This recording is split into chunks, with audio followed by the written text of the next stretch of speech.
नमस्कार नमस्कार नमस्कार दोस्तों, मैं Nikhilesh Jain Hindi chess base India channel पर आप सभी का हार्दिक अभिनंदन करता हूं। दोस्तों, फीडे कैंडिडेट टूर्नामेंट से बड़ी खबर आ रही है। अभी अभी कुछ क्षणों पहले ही इयान नेपोमिंसी ने जो है रूस के एक और बेहतरीन जीत हासिल कर ली है रिचर्ड रापोर्ट के खिलाफ। हालांकि इस जीत के बारे में कुछ इस तरह से भी कहा जा सकता है कि अच्छा तो खेल ही रहे हैं नेपो, साथ ही साथ किस्मत के घोड़े पर भी सवार हैं, क्योंकि सामने वाले जो डिसीजन हैं वो जो उनके विरोधी खिलाड़ी ले रहे हैं वो भी नेपो के फेवर में जा रहे हैं। तो फिलहाल आप सोचिए कि टोटल 7 राउंड हुए हैं, आधा कैंडिडेट टूर्नामेंट हो चुका है, 7 में से 5.5 पॉइंट है नेपो के, और उसमें नेपो ने 4 मैच जीते हैं। तो काफी ये बड़ा अंतर है बाकी खिलाड़ियों के मुकाबले। करवाना भी अच्छा खेल रहे हैं। अगर ये आज का मैच उनका ड्रॉ होता है तो 1 अंक की बढ़त रहेगी नेपोमिंसी के पास आधा कैंडिडेट होने के बाद, जो कि काफी मायने रखती है फिलहाल तो बात। तो चलिए देखते हैं क्या कुछ हुआ इस मुकाबले में। काले मोहरों से यहाँ पर नेपोमिंसी खेल रहे थे और पेट्रोव डिफेंस हुआ यहाँ पर, तो ऐसा लगा कि जैसे नेपोमिंसी ड्रॉ चाहते हैं। ओके, देखते हैं गेम में आगे क्या हुआ। E4 E5 knight F3 knight F6 knight into E5 main line Petrov defence की, D6 नाइट F3, सो यहाँ पर नाइट इंटू E4 D4, यहाँ तक सब कुछ जो है बिल्कुल मेन लाइन। और आपको बता दें कि शुरुआत के काफी समय तक दोनों खिलाड़ी बहुत तेज खेल रहे थे। मतलब आगे भी दिखाता हूं, बिशप D3, ये सब चालें जो है वो 30-30 10-10 सेकंड में चालें चल रहे थे। Bishop D3 bishop D6 castle हुआ यहाँ पर, कैसलिंग करते हुए ब्लैक कैसल कर लेता है। ये स्टैंडर्ड लाइन है, बहुत सारे मैच, मतलब लगभग 10,000 मैच खेले गए हैं टॉप लेवल पे भी, तो बहुत ज्यादा मैचेस खेले गए हैं। C4 यहाँ पर व्हाइट खेलता है, जवाब ब्लैक C6 से देता है।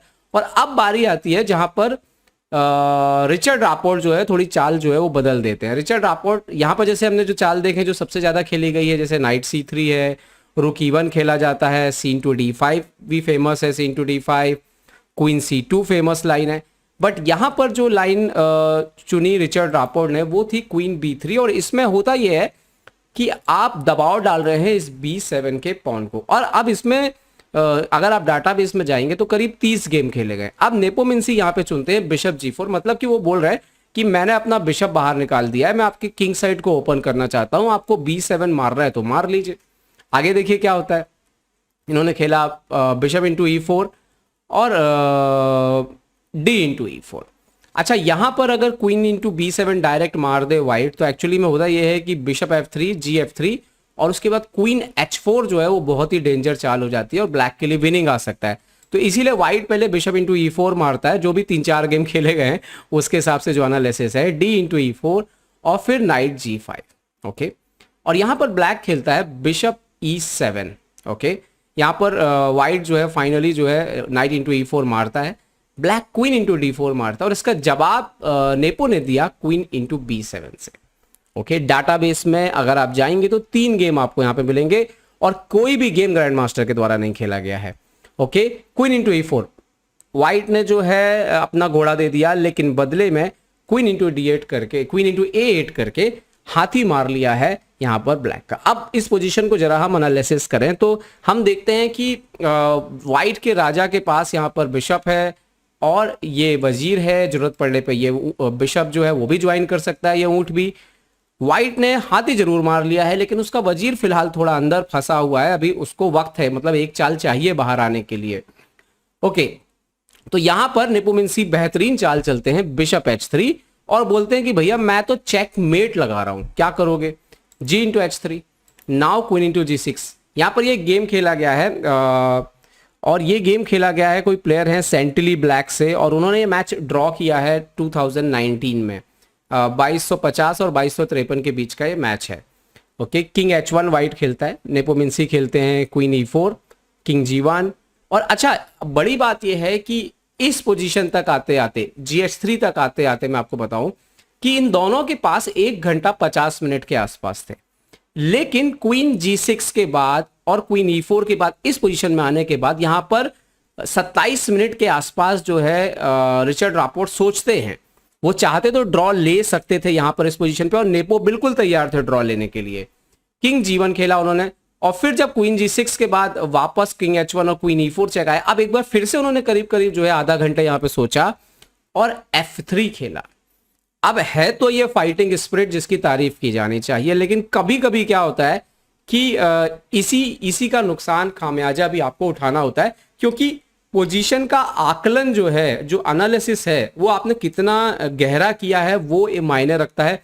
और खासतौर पे जब आप इतना बड़े लेवल पे कैंडिडेट टूर्नामेंट खेल रहे हैं और वहां पर अगर आपका 1 घंटा 2 चालों में चला जाए करीब करीब, तो ये काफी नुकसानदायक हो सकता है। यहाँ पर मुझे लगता है ड्रॉ ले लेना चाहिए था। अच्छा, उसके बाद भी देखिए इन्होंने F3 खेला तो क्वीन D3 खेला यहाँ पर व्हाइट ने, ब्लैक ने, नेपोमिंसी ने। अब नेपोमिंसी इसी चीज का फायदा उठा रहे हैं कि भैया आपके मोहरे निकले नहीं हैं और ये वजीर जो है वो किनारे पे है, तो आपको एक्सचेंज तो मिल गया है, लेकिन एक्सचेंज क्या मतलब, आपको जो है यहाँ पर पूरा हाथी जो है वो मिला हुआ है, लेकिन आपके मोहरे नहीं खेल रहे हैं।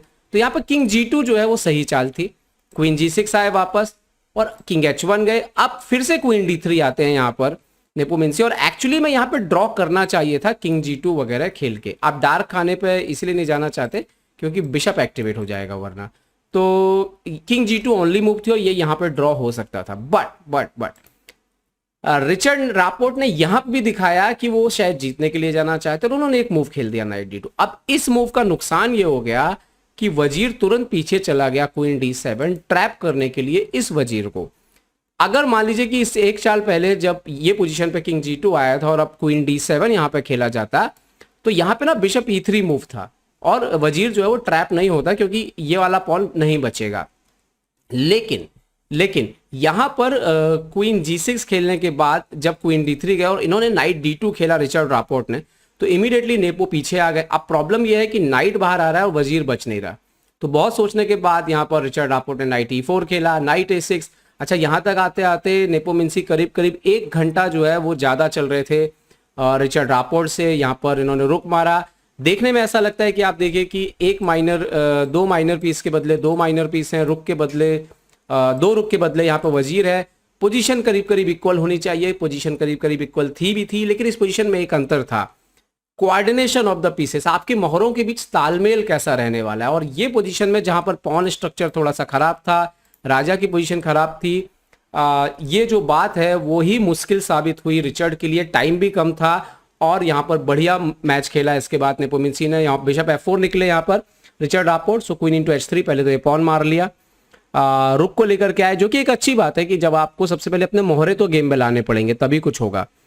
अब यहाँ पर नेपोमिंसी ने इंटेंशन दिखाया, पहले तो बैक रैंक खत्म किया और अब फ्यूचर दिखा दिया कि मैं जरूरत पड़ने पर यहाँ पर अटैक जो है वो कर सकता हूँ राजा के तरफ।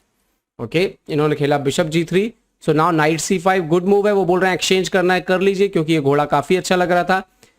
रुक F1, यहाँ पर एनालिसिस कहता है कि नाइट E4 यहाँ पे भी काम कर सकता था, बट उन्होंने नाइट E6 खेला नेपोमिंसी ने। A3, एक्चुअली मैं आपको यही बोलूंगा कि अगर आप इंजन पे मैच लगाओगे तो इंजन बोलेगा कि इक्वल है, लेकिन होता यह है कि इस तरह की पोजीशन में यह देखा जाता है कि किसके लिए चालें ढूंढना आसान है और किसको बहुत फूक के कदम रखना है। तो ये बात आप अच्छे से समझ सकते हो कि इस पोजीशन में व्हाइट को बड़ा संभल के खेलना है। तो लगातार अच्छी चालें निकालना, लगातार बचाव करना किसी के लिए भी कंफर्टेबल नहीं होता और गलती वहां पे बिल्कुल हो सकती है, और वही हुआ। H5 खेला यहाँ पर नेपोमिंसी ने। अब H4 का थ्रेट है तो रुक D3 लेकर के आए F3 बचाने के लिए ताकि बिशप हटे। तो यहाँ पर खेला क्वीन F5 और इस तरह के थ्रेड्स आ रहे थे। अब जैसे देखिए नाइट नहीं हट सकता, ये रुक थोड़ा यहाँ पर हैंगिंग है, ये पॉन यहाँ पर हैंगिंग है, तो और H4 आ रहा है, फिर नाइट ऊपर आ रहा है। तो ये जो थ्रेड्स हैं इनको बचाने में बहुत समय और बहुत प्लानिंग, बहुत ताकत लगती है और उसी का जो है नुकसान उठाना पड़ जाता है। यहाँ पर B4 खेला इन्होंने, सो नाउ H4, यहाँ पर खेला बिशप B8, बिशप H4 मार दे तो एक्चुअली में नाइट F4 ऊपर आ जाता तो वो एक अलग परेशानी का कारण बनता। नाइट G5 खेला यहाँ पर, अब F3 पे भी अटैक है, E4 पे भी एक्सचेंज कर रहे हैं। सो उन्होंने खेला रुक D E3, शायद रुक E3 खेलना चाहिए था, but knight into E4, pawn into E4 और यहाँ पर क्वीन F2 जाता। अब यहाँ पर एक मजेदार देखने की बात है कि ये पॉन इधर आने से ये 2 रुक भी खराब से हो गए, मतलब आप ये सिर्फ बचाव ही कर सकते हैं, आक्रमण तो कहीं से कर ही नहीं रहे, मतलब ब्लैक को तो कोई टेंशन कहीं से कोई दे नहीं रहा है। ओके, H3 खेला इन्होंने ताकि इनका पॉन H3 पे नहीं आ जाए।